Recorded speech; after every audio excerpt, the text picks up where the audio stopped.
What's up, fighting fans? Tibz from the Fight IQ channel. Today we're coming back for another episode of the Fight IQ show. Episode 50, guys. I never thought we would go that far. Thanks to all of you and for the motivation you're giving me. I also decided to go on Twitch to stream sometimes in the weekend, talk about fights, about news. So be sure you join. Now we're gonna take a look at last weekend. High level fights, like I said in the preview. Pretty hard to pick only 3, but that's the job.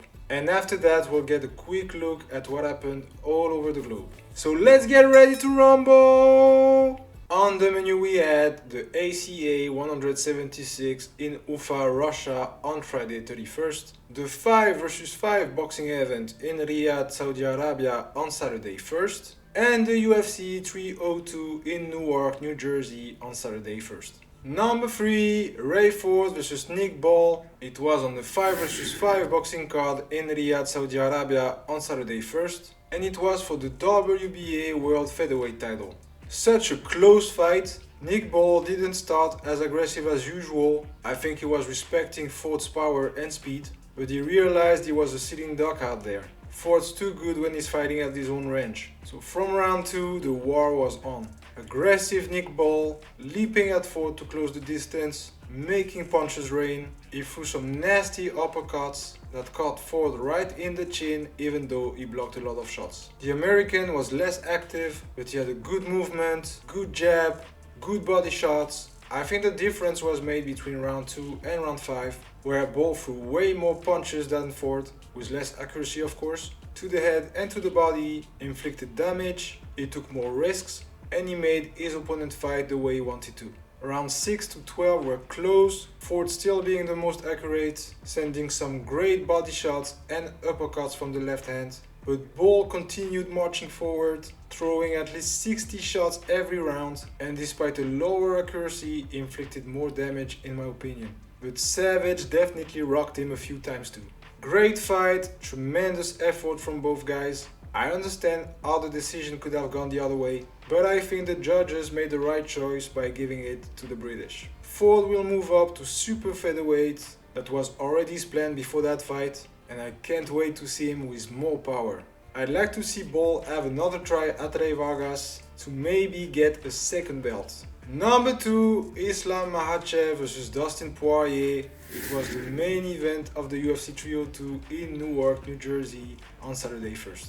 And it was for the lightweight title. What a complete war it was. I was totally wrong in my preview. Nothing was easy in that fight. I think we saw the best performance to this day for both fighters, and that's saying a lot. When I saw the beginning of the first round, I thought it'd be over quick. Great pressure from Makhachev, opening with efficient striking and shooting the takedown, getting Poirier on his back in less than 40 seconds. Then he worked his way to a Kimura that Poirier defended well, almost getting out, but then the champ took his back directly. Poirier spent the rest of the round defending himself, trying not to get choked out, and he succeeded.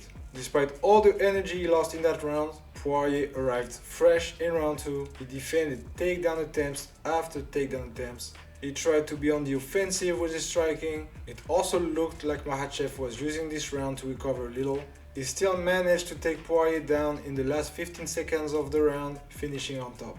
It was for me the only round that Poirier could have taken, because then the champ was really aggressive with his striking and with his ground game. I'm pretty amazed at how he can alternate striking and wrestling like that, banging with Poirier, trading shots for shots, and then smothering him against the fence or on the ground. Blood was pouring at the end of round 4. Poirier opened a huge cut on Makhachev's forehead and the diamond had his nose busted up. I would have never thought it would go to the last round, but both guys gave their best, never willing to let their opponent take the lead, and that's what made it a really entertaining bout. But during round 5, Makhachev succeeded to bring Poirier to the ground and straight away started the submission. Poirier had no choice but to tap. Beautiful scene after that, the emotion for Makhachev and his corner, including Khabib, the respect Islam and Dustin gave to each other. That's the UFC and the MMA we like. Poirier is now talking about retiring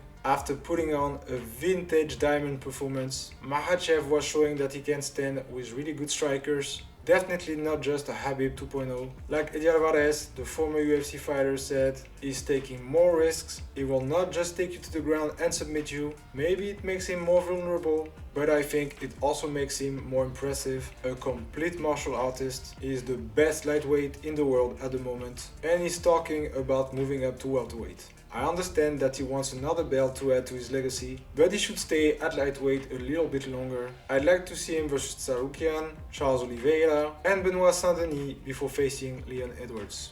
And number 1, Hamza Sheeraz vs Austin Williams. It was on the 5 vs 5 boxing event in Riyadh, Saudi Arabia on Saturday 1st. I put it first because that's the fight that surprised me the most, and in a good way. Amazing fight IQ there. Both guys were fighting the toughest challenge to date, 2 different styles clashing. After an observation round, Amo started to pressure. He rocked Sheeraz with a beautiful left hand early in the round 2. He tried to use that momentum to knock him down, pursuing him relentlessly, but Sheeraz reacted smartly, staying out of reach and starting to get his flow going. I don't know what his coach told him between round 2 and round 3, but it transformed the fight. Sheeraz became a sniper.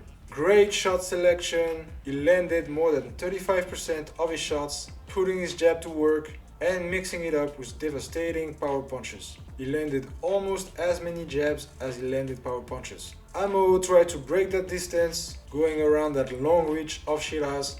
He took risks, he loaded powerful shots, he tried to storm through his opponents, digging at his body, but to do this he took a lot of damage. Sheeraz hitting the target way too often for Williams to close the gap and stay in the contest. Shout out to Amo's determination though. He kept trying to make the fight ugly, trying to hurt Sheeraz, even though he was kind of getting beaten up. I like that Sheeraz never rushed anything. He went at it methodically and technically. Complete masterclass from the British. He finally stopped Williams early in the round 11 after knocking him down in the last seconds of round 10. Great performance from Hamza Sheeraz, showing he is definitely at World Championship level. Both guys showed a lot of respect to each other after the fight, elite mentality. I'm sure Amo Williams will come back stronger, he will learn from that loss, and we'll see him fight for a belt someday. I can't wait to see what's next for Hamza Sheeraz. UFC 302 was so weird. Some crazy scorecards were given by the judges, and some fights didn't deliver. Still, I'd like to highlight some performances. Strickland was really good in the co-main. People might say it was a boring fight. I don't agree. There were some really interesting takes there. He didn't dominate, but he negated for almost the totality of the contest Costa's abilities. He made him doubt and second guess almost everything. Strickland could have been more active though. Kevin Holland had a great performance, from getting dropped by his opponent to break his arm in an armbar. He even won Oliekchuk before doing it, but the Polish didn't want to tap. Not very wise if you ask me. Okay, it's badass not to tap, but it's gonna take a few months to recover and it's gonna be sidelined for at least half a year. I was not impressed by the rest of the main card. I also felt it was weird that they were on the main card when you have Jailton Almeida in the prelims. Almeida, who won via rear naked choke, coming back in the win column and going back to the top of the heavyweight division. Also really impressed by Roman Kopylov, facing another gifted striker, Cesar Almeida, and by Jake Matthews, who dominated Phil Rowe. 5 vs 5 was a great card, complete sweep for Queensberry Promotions. All fighters from Frank Warren won versus their matchroom boxing nemesis. The competition between Warren and Eddie Hearn added something extra, something special to those great fights. Dmitry Bivol finished Malik Zinad in 6 rounds. Not an easy fight to be honest. Zinad entered a bit in Bivol's head, but the champ reacted by pushing the rhythm and adding more power to his punches. Daniel Dubois inflicted Ergovic his first defeat. After 2 first tough rounds for Dynamite, he took control of the fight, inflicted a lot of damage to Ergovic, causing the ref to stop the fight in round 8. And I was wrong, Wilder was not the first man to knock Zhang out. The Chinese had too much power for Wilder, who, as soon as he got seriously hit, was fighting with some kind of fear.